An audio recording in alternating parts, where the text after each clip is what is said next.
এই ব্যাপারে কোরআন মাজিদের মধ্যে ইরশাদ করেছেন, হুয়াল্লাযী জাআলাল লাইলা ওয়ান নাহারা খিলফাতান লিমান আরাদা আন ইয়াযাক্কারা আও আরাদা শুকুরা। আল্লাহ তাআলা কোরআন মাজিদের মধ্যে ইরশাদ করেন যে আমি রাত ও দিনকে পরস্পরের অনুগামী করে দিয়েছি, যে রাত আসবে তো দিন চলে যাবে, দিন আসলে রাত চলে যাবে, একটাকে অপরটার অনুগামী করে দিয়েছি। এই কাজটা আমি এই জন্য করেছি, লিমান আরাদা আন ইয়াযাক্কারা খিলফাতান লিমান আরাদা আন ইয়াযাক্কারা আও আরাদা শুকুরা। ওই সমস্ত বান্দাদের জন্য যারা চায় যে উপদেশ গ্রহণ করবে, যারা উপদেশ গ্রহণ করতে চায় তাদের জন্য, যারা শুকরিয়া আদায় করতে চায়, কৃতজ্ঞতা আদায় করতে চায়, তাদের জন্য আমি এই রাত এবং দিনকে একটা অপরটার অনুগামী করে দিয়েছি। যে আল্লাহ রাব্বুল আলামিন আমাদেরকে গত কোরবানের দিন জিলহজ্জা আমরা পেয়েছি আলহামদুলিল্লাহ। তো জিলহজের যেই সমস্ত ইবাদতগুলো আছে, আমরা সেই ইবাদতগুলোকে কতটুকু আমল করতে পেরেছি, নিজেদের আল্লাহ রাব্বুল আলামিনকে খুশি করতে পেরেছি, সেটা আমরা জানি না। তো আল্লাহ তাআলা আবারও আমাদের কাছে এই দিনগুলো আবার আমাদের কাছে দিয়েছেন। আল্লাহ রাব্বুল আলামিন অনেক মেহেরবানি করে আমাদেরকে দিয়েছেন। আল্লাহ চান যে বান্দা যেন আমাকে ডাকে, বান্দা যেন আমার কাছে ক্ষমা চায়, বান্দা যেন জান্নাতে আসে, এটা আল্লাহ তাআলা চান। তাই আল্লাহ তাআলা বান্দাকে সুযোগ দিতে থাকেন যে বান্দা তুমি গত দিনগুলোতে ইবাদত করতে পারোনি, তো এই আবার সুযোগ দিলাম। তুমি যদি চলে যাও, তোমার দুটি চোখ যদি বন্ধ হয়ে যায়, তো তোমার তো আর সুযোগ নাই তুমি ইবাদত করতে পারবে কি না, সেই জিলহজের সময়গুলো তুমি পাবে কি না। আমার হাবিব হাদিসের মাধ্যমে তোমাদের কাছে বিষয়গুলো রেখে দিয়েছেন যে তোমরা জিলহজে এই সমস্ত আমলগুলো করলে এত পরিমাণ সওয়াব পাবে আর আল্লাহ খুশি হবেন। তো আল্লাহ যেহেতু খুশি হবেন, খুশি হলে আল্লাহ জান্নাত দিবেন, এই সমস্ত সুযোগগুলো আল্লাহ করে দিয়েছেন, কিন্তু বান্দা তুমি করতে পারোনি, তোমাকে আবার সুযোগ দিলাম। এই সুযোগটা তোমাদের জন্য হতে পারে উপদেশ, মূল্যায়ন, যাতে করে গতবার এই আমলটা করতে পারি নাই, এবছর এইবার আমলটা একটু করি। আল্লাহ সুযোগ দিয়েছেন, এটা মহান রব্বুল আলামিনের পক্ষ থেকে অনেক বড় নিয়ামত। তো আজকে জিলহজের 4 তারিখ। জিলহজ মাসে অনেকগুলো ইবাদত একসাথে হয়ে থাকে। একদিকে হজ ইসলামের অন্যতম একটি আরকান, স্তম্ভ, অন্যদিকে কোরবানি, যে কোরবানির ব্যাপারে কোরআন মাজিদের মধ্যে সুস্পষ্টভাবে বর্ণিত আছে। এত ইবাদত আল্লাহ তাআলা আমাদের মাঝে রেখেছেন। অন্যদিকে আরাফার দিন, আমরা একটা কথা বারবারই বলে আসি যে আমরা ইন্তেকালের পরে আমাদের হাসরের মাঠ কিন্তু আমাদের এই জমিনে হবে, এটা অন্য কোথাও না। সেটা হলো আরাফার ময়দান। বিচার দিবস কার্যকর হবে হলো আরাফার ময়দানে। সে আরাফার ময়দান, আরাফার দিন, কোরআন মাজিদের মধ্যে, হাদিসের মধ্যে আরাফার অনেক গুরুত্ব রয়েছে। তো এই সমস্ত ইবাদতগুলো এই জিলহজ মাস কেন্দ্রিক হয়ে থাকে। তো সেই জিলহজ মাস আমাদের মাঝে অতিবাহিত হচ্ছে। আজকে জিলহজের 4 তারিখ। আল্লাহ তাআলা কোরআন মাজিদের মধ্যে বলেন, ইন্না ইদ্দাতাশ শুহুরি ইনদাল্লাহি 12 শাহরান ফি কিতাবিল্লাহ। আল্লাহ তাআলা তার কিতাবের মধ্যে, আল্লাহ তাআলার কাছে মাসসমূহের মধ্যে রয়েছে 12টি মাস। 12 শাহরান, 12টি মাস রয়েছে। ইয়াউমা খালাকাস সামাওয়াতি ওয়াল আরদা মিনহা আরবাআতুন হুরুম। আল্লাহ রাব্বুল আলামিন যেই দিন আসমান এবং জমিন সৃষ্টি করেছেন, সেই দিনই এই মাসগুলো সেই দিন থেকেই আল্লাহ তাআলা নির্ধারিত করে রেখেছেন। সেগুলোর মধ্যে মিনহা আরবাআতুন হুরুম, 4টি মাস রয়েছে যেগুলো ইসলামে মর্যাদাপূর্ণ আল্লাহর কাছে অনেক মর্যাদাপূর্ণ। সেই মাসগুলোর মধ্যে হারাম কাজ করা, গুনাহ করা, খুনাখুনি করা, ঝগড়া বিবাদ করা, এগুলো নিষিদ্ধ করা হয়েছে। তার মধ্যে একটা হলো জিলহজ। তাফসীরের মধ্যে আসছে যে আল্লাহ তাআলা বলেন, ফালা তাজলিমু ফীহিন্না আনফুসাকুম, যে এই মাসগুলো তোমরা পেয়ে এই মাসগুলোর মধ্যে তোমরা নিজেদের প্রতি জুলুম করো না। আল্লামা আলুসি রাহিমাহুল্লাহ তাআলা তিনি বলেন যে নিজেদের প্রতি জুলুম করো না, এর মানে হলো তোমরা গুনাহ থেকে বিরত থাকো। এক তো হলো তোমরা অন্যের প্রতি জুলুম করো না, অন্যের প্রতি যদি জুলুম করা হয় তো গুনাহগার হবে তোমরা। আরেকটা হলো তোমরা নিজেদের প্রতিও জুলুম করো না, কারণ তোমরা গুনাহ করো না, গুনাহ ছেড়ে দাও। এবং এই সমস্ত ইবাদতপূর্ণ মাসগুলোকে তোমরা কদর করো। যে সমস্ত মাসগুলো তোমাদের মাঝে আল্লাহ দান করেছেন এগুলোকে তোমরা মূল্যায়ন করো, যে এই মাসগুলোকে যেভাবে যথাযথভাবে আদায় করতে বলা হয়েছে তোমরা যদি যথাযথভাবে আদায় করো, যেভাবে আদায় করতে বলেছেন, তো তাহলে তোমরা নিজেদের প্রতি আর জুলুম করলে না, বরং তোমরা জান্নাত পাবে এবং আল্লাহ রাব্বুল আলামিনের প্রতিশ্রুতি অনুযায়ী আল্লাহ তাআলা তোমাদেরকে প্রতিদান দিবেন। এই আয়াতের মধ্যে আল্লাহ রাব্বুল আলামিন বলেন, ফালা তাজলিমু ফীহিন্না আনফুসাকুম, তোমরা একে অপরের প্রতি জুলুম করো না। তো হাদিসের মধ্যে রয়েছে হযরত জাবির ইবনে আব্দুল্লাহ রাদিয়াল্লাহু তাআলা আনহু থেকে বর্ণিত, তিনি বলেন যে নবী আলাইহিস সালাতু ওয়াস সালাম বলেছেন, আফদালু আইয়ামিল দুনিয়া আইয়ামুল আশর, দুনিয়ার মধ্যে যতগুলো দিন আছে সবগুলো দিনের মধ্যে হতে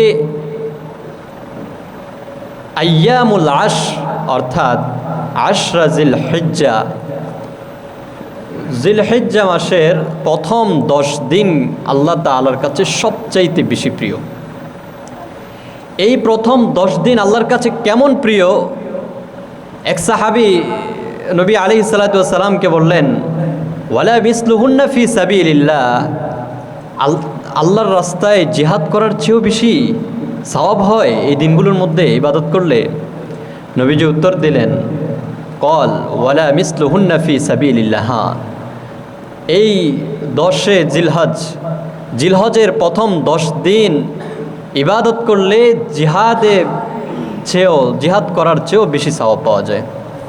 এরপরে নবীজি সাল্লাল্লাহু আলাইহি ওয়াসাল্লাম বলেন, ইল্লা রাজুলুন আফারা ওয়াজহাহু ফিত তুরাব, হ্যাঁ, যেই ব্যক্তি জিহাদ করতে করতে সে শহীদ হয়ে গেছে তার মর্যাদা অনেক বেশি থাকবে। কিন্তু যে জিহাদ করে তার চাইতেও বেশি এই দিনগুলোতে যে ব্যক্তি ইবাদত করবে, তাসবিহ পাঠ করবে, তাকবীর দিবে, ইবাদত করবে, রোজা রাখবে, আল্লাহর কাছে এই দিনগুলোর ইবাদত অনেক বেশি প্রিয়।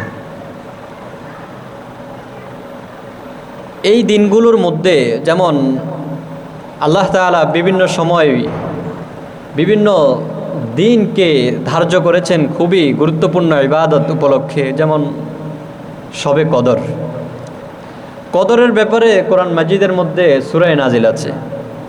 আম্মাজান আয়েশা সিদ্দিকা রাদিয়াল্লাহু তাআলা আনহা নবীজিকে সাল্লাল্লাহু আলাইহি ওয়াসাল্লামকে জিজ্ঞেস করলেন, ইয়া রাসূলুল্লাহ, আমি যদি কদরের রাত পেয়ে যাই তাহলে আমার কি করণীয়, আমি তখন কি করব? তখন নবীজি সাল্লাল্লাহু আলাইহি ওয়াসাল্লাম বলেন যে তুমি আল্লাহর কাছে ক্ষমা চাও, আল্লাহ ক্ষমা করে দিবেন। আল্লাহুম্মা ইন্নী আফুউন কারীম তুহিব্বুল আফওয়া ফা'ফু আন্না, যে তুমি আল্লাহর কাছে ক্ষমা চাও। আচ্ছা, এই দিনগুলোর মধ্যে একটা জিনিস পেলাম যে আল্লাহর কাছে ক্ষমা চাইতে, যে আল্লাহ ক্ষমা করে দিতে।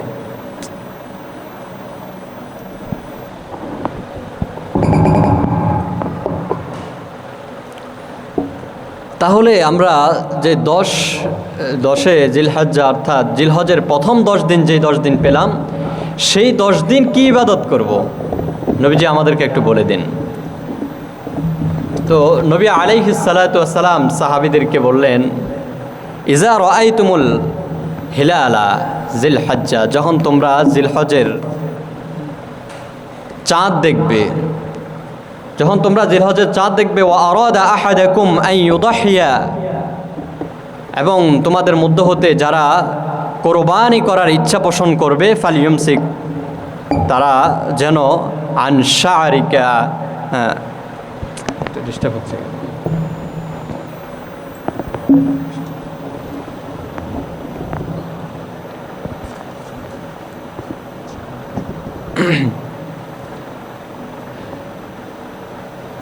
নবী আলাইহিস সালাতু ওয়াস সালাম বলেন যে যারা কোরবানি করার ইচ্ছা করবে, কোরবানি পোষণ করবে, যে কোরবানি পশু জবে করবে, আল্লাহর জন্য উৎসর্গ করবে, তো ফালইউমসিক আন শারিহি ওয়া আসফারিহি, তারা যেন তাদের নখ, তাদের চুলগুলো কাটা থেকে বিরত থাকে।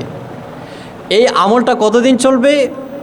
নবী আলাইহিস সালাতু ওয়াস সালাম বলেন এই আমলটা পূর্ণ 10 দিন চলবে। অর্থাৎ এই জিলহজের প্রথম 10 দিনের ইবাদত কি হবে? নবী আলাইহিস সালাতু ওয়াস সালাম বললেন প্রথম 10 দিনের ইবাদত হবে, আমল হবে, 1 নাম্বার হলো যে যারা কোরবানি করার ইচ্ছা করবে তো তারা যেন যখন চাঁদ দেখবে, চাঁদ দেখা থেকে নিয়ে 10 দিন পর্যন্ত তারা তাদের নখ, তাদের চুলগুলোকে কাটবে না। এই হাদিসটা শোনার পরে এক সাহাবী নবী আলাইহিস সালাতু ওয়াস সালামকে প্রশ্ন করে বসলেন, ইয়া রাসূলুল্লাহ, তো আমার কাছে তো তেমন কিছু নাই, আমি তো গরিব মানুষ, যারা কোরবানি দেওয়ার ইচ্ছা করবে তো তারা শুধু নখ কাটবে, অর্থাৎ নখ কাটা থেকে বিরত থাকবে, তো আমরা কি করব? আমরা কি সেই ইবাদতে, সেই ফজিলত থেকে মাহরুম থাকব? নবীজিকে প্রশ্ন করলেন এবং এমনভাবে করলেন, আরাআইতা ইল্লাম আজিদ ইল্লা মানিহাতান উনসা আফা উদাহিয়া বিহা ফালা। নবীজি সাল্লাল্লাহু আলাইহি ওয়াসাল্লামকে জিজ্ঞেস করলেন, ইয়া রাসূলুল্লাহ, আমার কাছে মানিহাতান উংসা, মানিহাতান উংসা বলতে আগের জামানায় ওই সময় যে মানুষের পশুগুলো একজনের কাছে রাখতো যে তুমি আমার এই পশুগুলোকে লালন পালন করবে, তো এই পশুর লালন পালন করার মাধ্যমে তুমি একটা কাজ করতে পারবে, সেটা হলো তুমি দুধ পান করতে পারবে এখান থেকে। এভাবে একজনের কাছে এটা দেয়া হতো। তো তিনি সাহাবী, তার কাছে এরকম একটা মানিহাতান উংসা আছে, তিনি বললেন যে আমি যদি এমন কোনো কিছু না পাই তো আমি কি সেই পশু দিয়ে কোরবানি করে ফেলবো? নবীজি বললেন, না না না, এই তুমি অন্যের পশু দিয়ে কীভাবে কোরবানি করবে? এটা তো জায়েজ হবে না তোমার জন্য, তোমাকে সুযোগ করে দেই। নবী আলাইহিস সালাতু ওয়াস সালাম বলেন যে ওয়ালাকিন তাখুযু মিন শা'রিকা ওয়া তুকাল্লিমু আযফারাকা ওয়া তাকুসসু শারিবাকা ওয়া তাহলিমু আনাতাকা।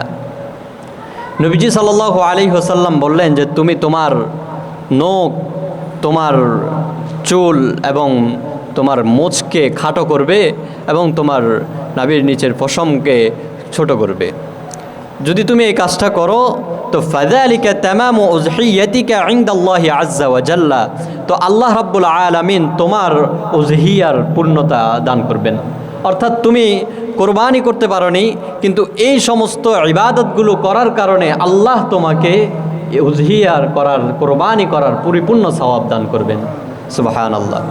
তাহলে প্রথম এই 10 দিনের প্রথম ইবাদতটাই হলো যে আমরা আমাদের নখ, আমাদের চুলগুলো কি করব না, কাটবো না। 1 নম্বর ইবাদত।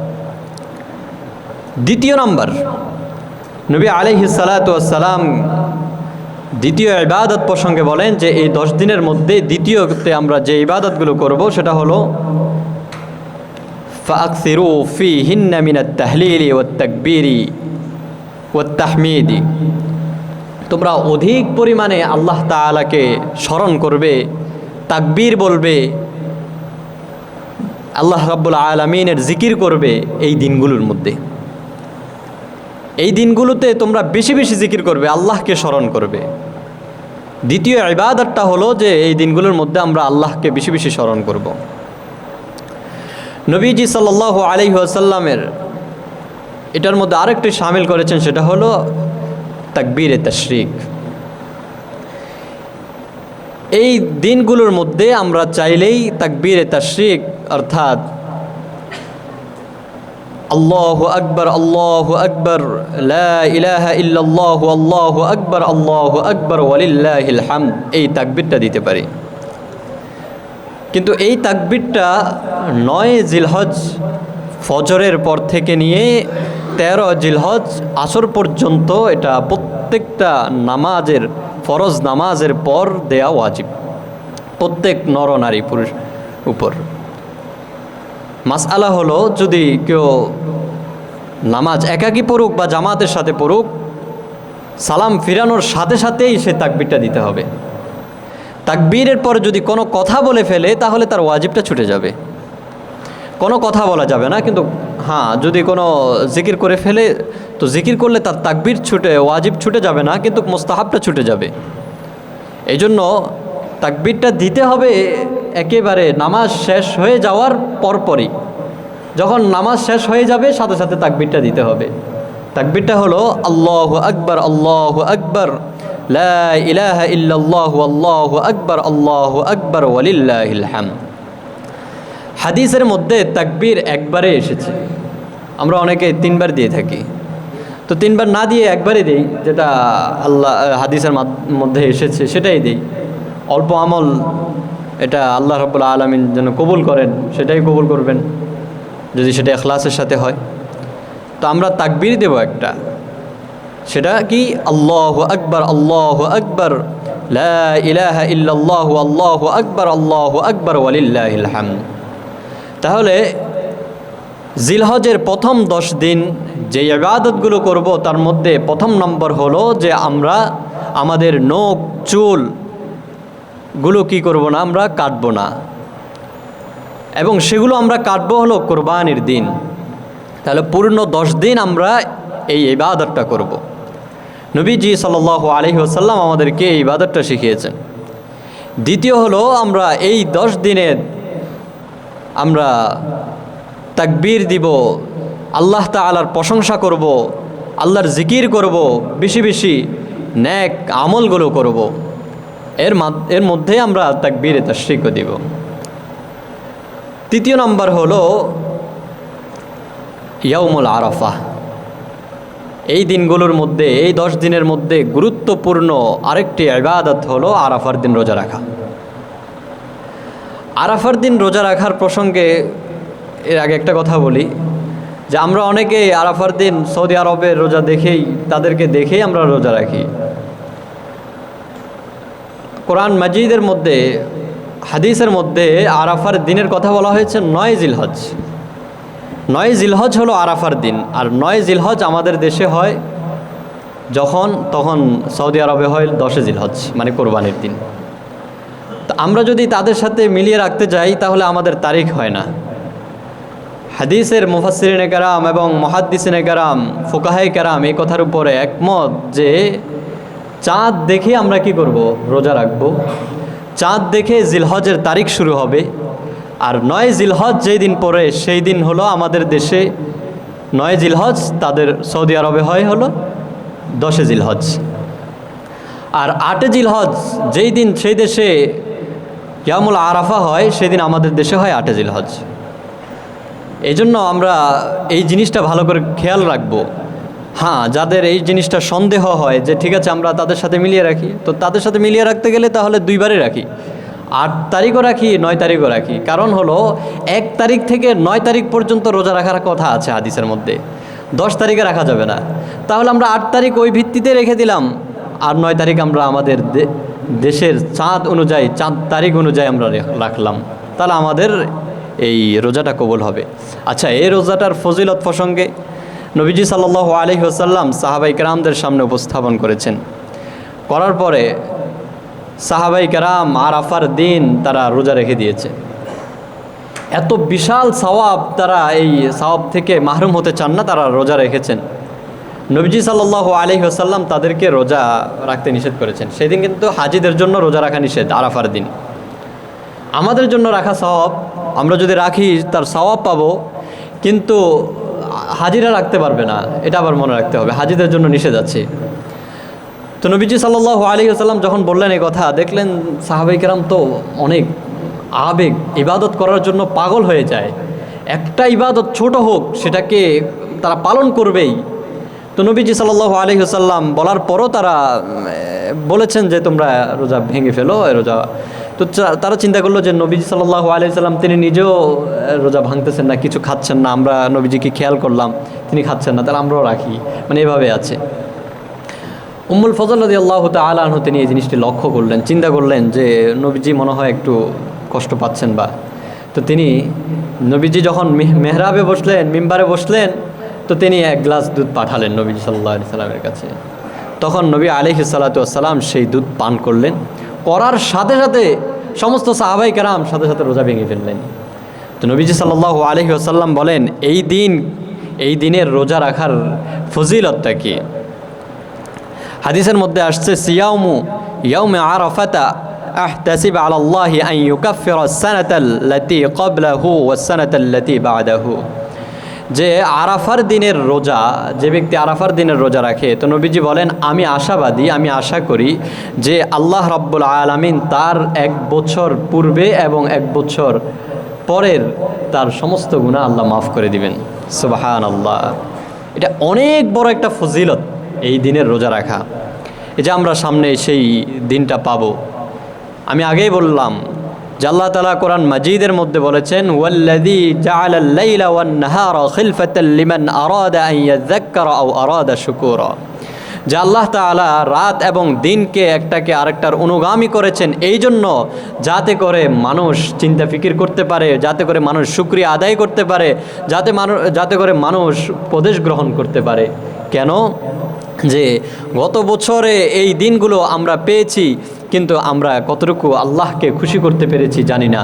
তাহলে এই দিনেও আল্লাহ আমাদেরকে দান করেছেন, তাহলে আল্লাহ আমাদের প্রতি ইহসান করেছেন যে আমি আল্লাহ তাআলার বিধানকে পালন করতে পারি নাই, তো আল্লাহ আমাকে আরেকবার সুযোগ দিচ্ছেন যে বান্দা তুমি আরেকবার সুযোগ দিলাম তোমাকে, ইবাদত করো। যেন এই কথাটা ওই সময় না বলো, কিয়ামতের দিন যখন হিসাব হবে, যখন তুমি দুর্বল হয়ে পড়বে, তুমি এই কথাটা যেন না বলতে পারো যে আমি তো বুঝতে পারি নাই, আমাকে পাঠিয়ে দেন দুনিয়াতে, আমি এখন দুনিয়াতে গিয়ে আরেকটু ইবাদত করি। সেই সুযোগটা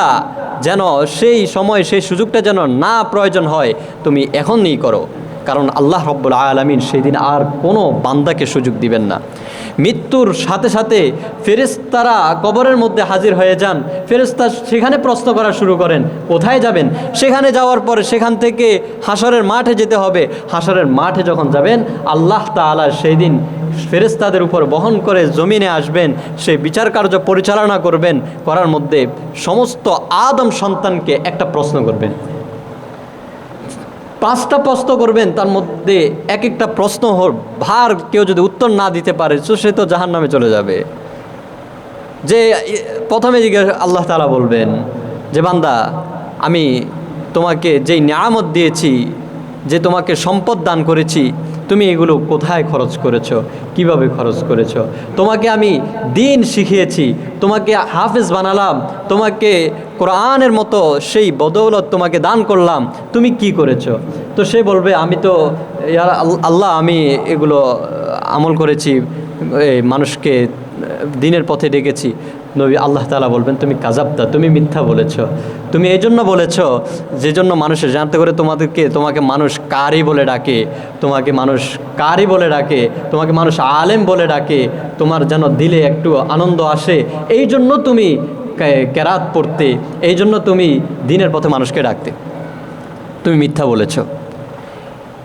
আরেকটা প্রশ্ন করবে আল্লাহ তাআলা যে তুমি কি আমল করেছো, তোমাকে আমি অনেক সম্পদ দিয়েছি, তুমি কি করেছো? তখন বান্দা বলবে আল্লাহ আমি মানুষকে এগুলা আপনি যা দিয়েছেন সেগুলো থেকে মানুষকে দান করেছি, সদকা করেছি। বলবেন যে তুমি কাযাবতা, তুমি মিথ্যা বলেছো, তুমি এই জন্যই দিয়েছো মানুষ যাতে করে তোমাকে সাখী বলে, দানশীল বলে, তোমাকে যেন একটু সম্মান পাও মনে, এসব কিছু ছিল তোমার, এই জন্য তুমি দান করেছো। এই সব প্রশ্নের উত্তর দেয়া ছাড়া নবীজি বলেন কোনো বনি আদম 1 কদম সামনে আগাতে পারবে না, এমন একটা পরিস্থিতি ঘটবে। তো আল্লাহ তাআলা বলেন যে বান্দা তুমি যা করো দুনিয়াতে করে ফেলো, আমার কাছে ক্ষমা চাও, ইবাদতের সুযোগগুলো আমি বান্দা তোমাকে দিচ্ছি, তুমি এগুলো করো, তো আল্লাহ তোমাকে ক্ষমা করে দিবেন। সুবহানাল্লাহ। তো এই সময়ের মধ্যে গুরুত্বপূর্ণ একটা রোজা হলো আরাফার দিনের রোজা। আরাফার দিনের রোজা যেই ব্যক্তি রাখবে, আল্লাহ তাআলা তার পিছনের 1 বছরের গুনাহ, সামনের 1 বছরের গুনাহ আল্লাহ তাকে ক্ষমা করে দিবেন। সুবহানাল্লাহ।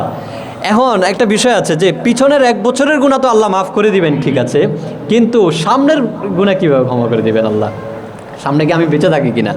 তো মুহাক্কিক উলামায়ে কেরাম বলেন হয়তো বা এটা হতে পারে যে আল্লাহ তাআলা তোমাকে এই রোজা রাখার বদৌলতে একটা বরকতি হায়াতও দান করবেন, যে হায়াতের মাধ্যমে তোমার সমস্ত গুনাহ আল্লাহ মাফ করে দিতে পারেন।